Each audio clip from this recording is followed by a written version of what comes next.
Hey everybody, this is my tour of the Springdale Cemetary over. This is also, I think I'm still in Reily at this point, and there's my car because I had to park it there and then turn around and take a picture of the gate. And there's a couple different gates to it. There's their next one that's there. I think this cemetery is still in use. It does have some older stones in it. Another picture of my car. I must have just put on those my new rims on there, so haha. And then where I'm parked is the newer part of the cemetery over there, and the older part's on the other side. And then this picture is on the other side. And again, I'm doing my angle pictures because I planned on making a more like with creepy music type thing, and then kind of not going with that and doing something more serious and documentary like here. In this little spot here, there are a row of maybe about a dozen older stones to be seen. There are some couple veterans buried there. There's one stone there on the closest one on the left is pretty much illegible. Can't see what's on it, but the other ones are still nice and clear, so that's nice. So you can read those and see who they were.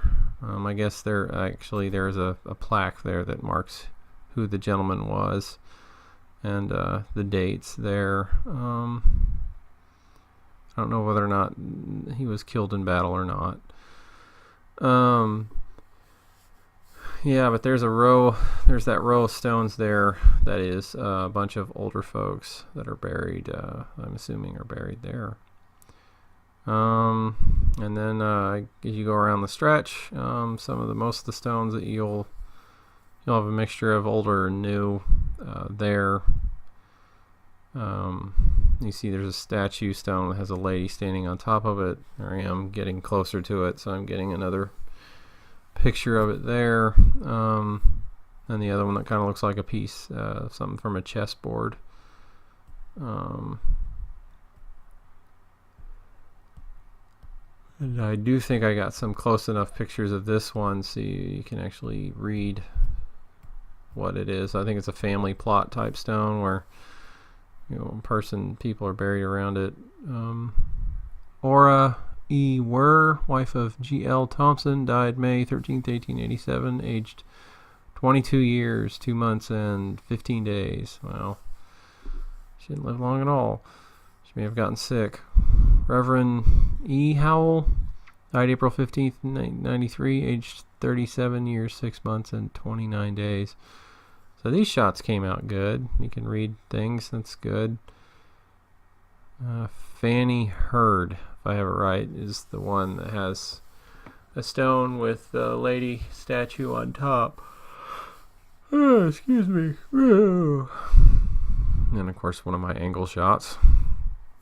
It's the lady statue from the front. Again, it was a really nice clear day. It was nice and blue skies and only wispy clouds to have to contend with. Fanny Hurd, wife of David Webb, 1820, died December 20, 1890. So she lived about 70 years, if I'm reading it right. So that was a good long life for the most part. I don't know, did I get close enough to this stone to read it?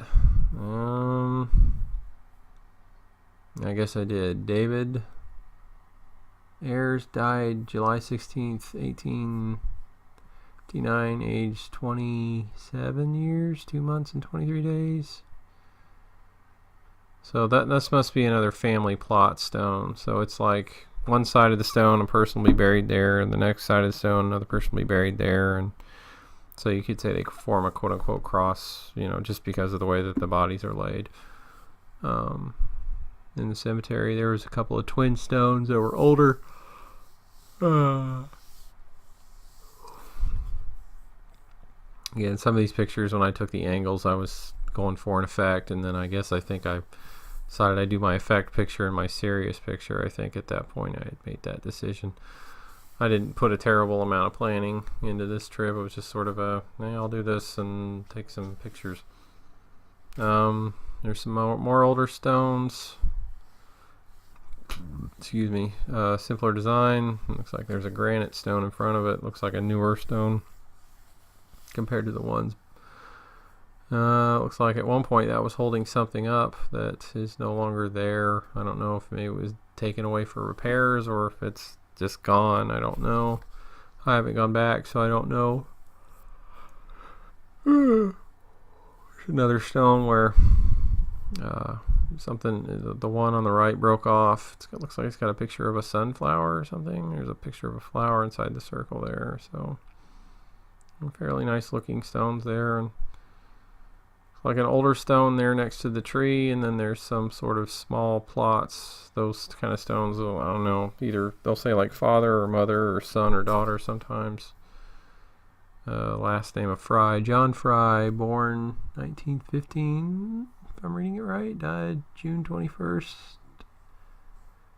Gosh, I don't know if I'm reading that right or not. Probably not.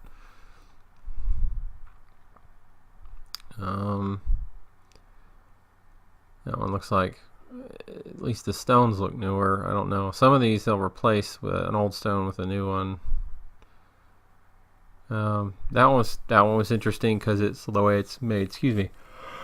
It looks like there's a fabric thing draped over it, but it's actually carved into the stone, so it's permanently there. So that's cool. Dunham, I guess I can read the last name on this new picture. Dunham. I've heard of Dunhams around here before, so it must be the family. That clan is still with us today, I think. It's another evergreen tree there on next to the stones here. So there's some old evergreen trees in all three of these graveyards that are planted there, and I think even the Indian Creek Baptist Cemetery that's coming up next, or was the last one I toured, had one. I think this one was kind of odd because most of the branches were gone. The tree may or may not be dying or something. I want to say that's a walnut tree right there because I know the way those leaves and the patterns, the way they grow. We have those in the backyard at Mom and Dad's house. So yeah, that's probably a walnut tree. And a bunch more stones over there. There are some tall ones there. They're probably family plots.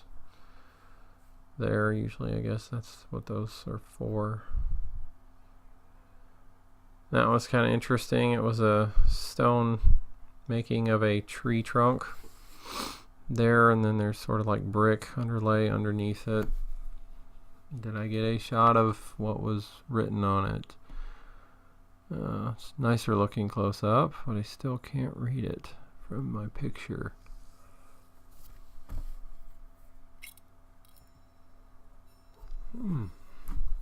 Okay, there's stones like right next to each other, and there's a little tiny stone in between them. Cute and sad at the same time. I don't know. I can't read. See, that's probably, I'm guessing that's a husband and wife, and it could be possibly have been their small child. Who knows? I don't know. But yeah, there's another one of my, took the same shot of the same thing, and I should have got closer up or something. Okay, there we go. It's like 69 years, 7 months, and however many days. So that was a longer life there. That's good. Bowman. I don't know. Big tall one there.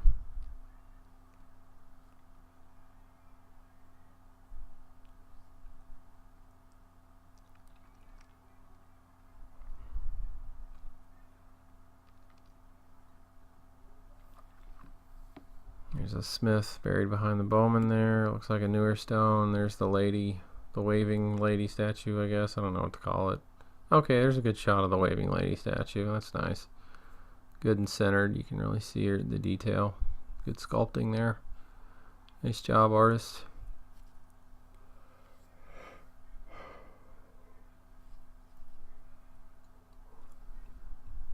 And there's another angled shot that I would have put in a black and white filter and played some creepy music to for the sake of making it interesting. But I didn't. There's another stone that's made to look like a tree trunk, I think. A couple of those around there. Don't know why that would be popular or why some certain people would want that, but they did, and that's what they had done. Looks like like a tree that had its branches cut off. So I don't know. I'd have to do research and see why that became a popular thing to do. Yeah, 3 shots and none of them you can read what's on the stone. Once again, shame on me for not getting close-ups of the writing so things can be seen. And there was a guy who must have died recently who was a Bengals fan, so there's his stone there.